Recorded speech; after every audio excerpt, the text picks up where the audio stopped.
that never made it into. Hapla, as they say in Klingon, victory. Nice. I'm learning how to speak it. I could read it, but I can't really speak it.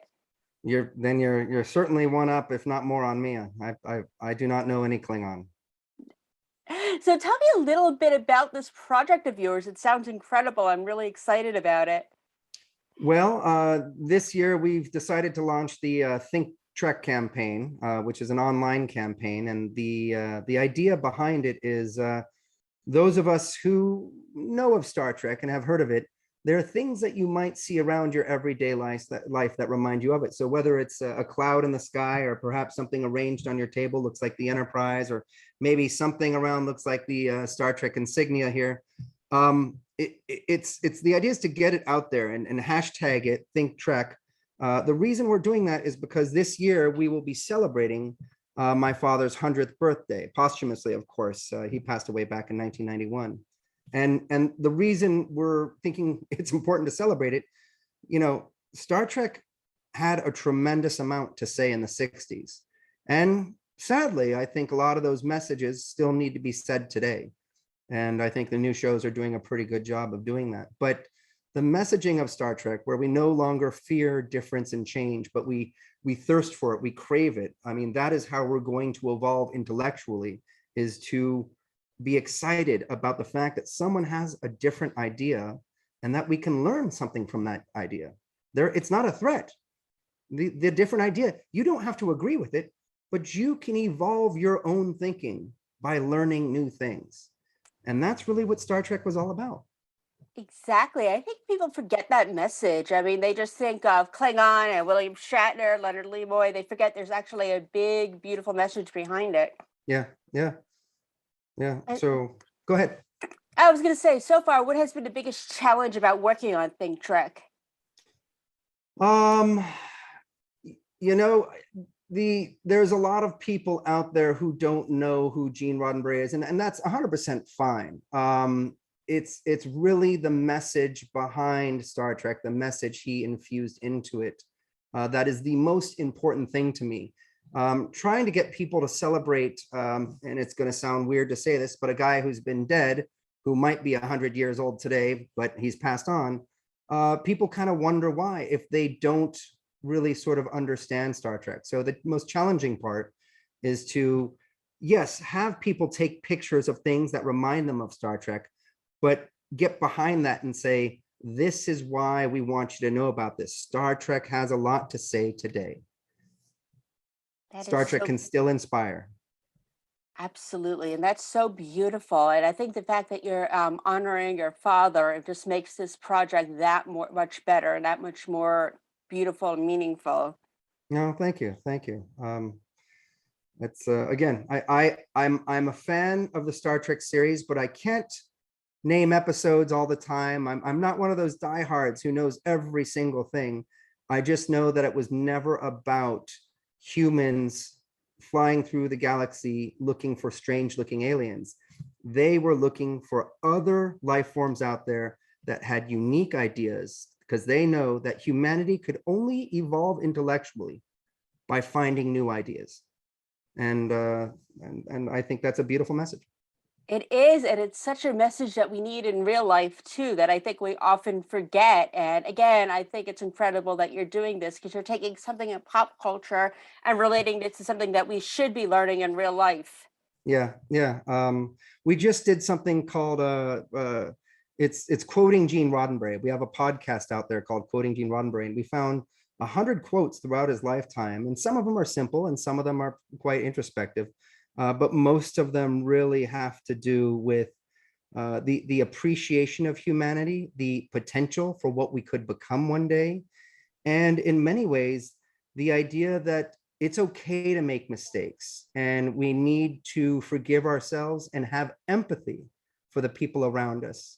And I'm on my soapbox now. It's so easy, though, to judge people. I mean, we all do it. I do it every day. We say, oh, that person's an idiot. Why'd they do that? But to take a step back and try to see it from their point of view, or to try to at least consider maybe there's something going on in their life that's causing them to sort of respond in this way. We need that more than ever right now. Incredibly challenging to do. But if we can just start moving in that direction more, I think we'll see incredible improvements. I think so too. And you mentioned that you do watch Star Trek, but you're not, you don't know all the episodes and stuff. Do you have a favorite series in the franchise or a favorite? So I was born in '74. I was born after the original series. I have, of course, seen the original series all the way through, but I'm a next generation kid. And Data is probably one of my favorite characters. It's always the alien characters, I think, that show us our humanity. But the story that I tell the most is the day that Star Trek clicked was when I watched an original series episode called Devil in the Dark. And that had a monster called the Horta. It was a rock monster. And by the way, spoiler alert for anyone who hasn't seen it yet. The Enterprise is called in to save the day because this Horta monster is killing miners, people who are mining on this planet, because for some reason we need to mine in the future. And Enterprise comes in, and of course they think they shoot at it once or twice, realize it's not doing anything. But then Spock says, you know what? This is a sentient being. Maybe we can communicate with it. And of course he does. And he finds out that it is a mother protecting its young. And the crystals that we are mining are its eggs. So who is the devil in the dark? It's the humans are. We're in there killing its children. It's doing what any mother would do. So that was the first time I realized the power of television and story, and in particular Star Trek, where it can get you to see something from a different point of view. And that's important that we all do that more often. I definitely think so. I had forgotten about that episode, but yes, you're absolutely right. And now I'm going to go look it up and watch it because I completely forgot that episode existed.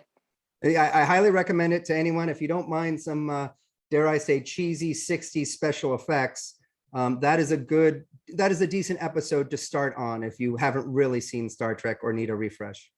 That's exactly. And what do you think of the new ones that are out? I mean, I know Paramount Plus, I think it's called now, was airing the new one. What do you think about that one in Yeah, comparison? CBS and Paramount are doing them now. I've had the privilege to work on them. I am very proud. They've been upgraded to fit a modern day audience. There's sometimes some swearing, which isn't usually the normal thing in Star Trek, but I do not find that too bad. And there is a lot of action in there. However, you do have the characters referencing Starfleet. You have them referencing the Prime Directive. You have them saying, you have them in situations where someone is trying to kill them. They get the upper hand and they choose not to kill this person. This person needs to be either brought to justice or given the opportunity to redeem themselves. And this is exactly what you and I have just been talking about, to be able to be empathetic and take that moment to say, I don't know what's going on in your life, but I don't believe you're all bad. I don't believe you're just pure evil. There's something going on that I don't understand, and maybe I can try to understand that, and maybe redemption can be had by all. So I love it when Star Trek does that. I love it when Star Trek makes you think and consider things from different points of view. Yes, and like I said before, who would have known that a show that has so iconic just for being Star Trek would also be so relevant in lessons now, back then, and in the future? Yeah, I mean, I sometimes I like to be optimistic, but sometimes I'm a little pessimistic, and I say, sadly, we still need these messages today. I would have hoped in the last 55 years we would have significantly moved past them. While I do think progress has been made in social justice areas and equality areas, we still have a long way to go. Absolutely. And what else are you working on these days, or is Think Trek pretty much your baby right now? Well, we do have a family foundation, of course, named the Roddenberry Foundation, and we're doing a lot of things that are a little bit different in terms of giving and donations. We've started a number of programs that are recognizing whether they're individuals or smaller groups all around the world that are trying to make significant change in their community. We're giving relatively, well, I don't want to use the word small, but smaller grants to those. We're also supporting larger institutions like the Gladstone Institute in San Francisco. They've been on the cutting edge of stem cell technology for many years. and they brought in the one of the Nobel Prize winning stem cell researchers. Uh, uh, he was the one who discovered pluripotent stem cells, which again, I am not a scientist and I can only regurgitate things. They are not embryonic. They have figured out how to take any cell of the human body and reverse engineer it into a heart, liver, any other sort of tissue, and then grow that tissue. So the idea of one day perhaps being able to grow an organ is huge, or grafting, or test medicines on these tissues is a huge jump for science. And those are the kinds of people and organizations that we look to support out there. Beautiful. And remind us one more time where we could follow this Think Trek and follow all the incredible work that you're doing. Roddenberry.com is the easiest way. And of course, if anyone out there sees anything that looks like Star Trek, take a photo and hashtag it Think Trek. And please, the roddenberryfoundation.org. Beautiful. It reminds me of the hidden Mickeys in Disney when you like have the hidden Mickeys and you take the pictures and outside. And that's it. There have been a lot of clever photos out there. So I encourage everyone to go out there and see them. It's a lot of fun, but we're trying to get a little message behind it. But you know what? Go out there and have fun with it. Absolutely. Thank you so much. It's been a pleasure to speak to you, and I can't wait to speak to you again in the future. Thank you very much, Sammy. Thank you. Bye. Take care.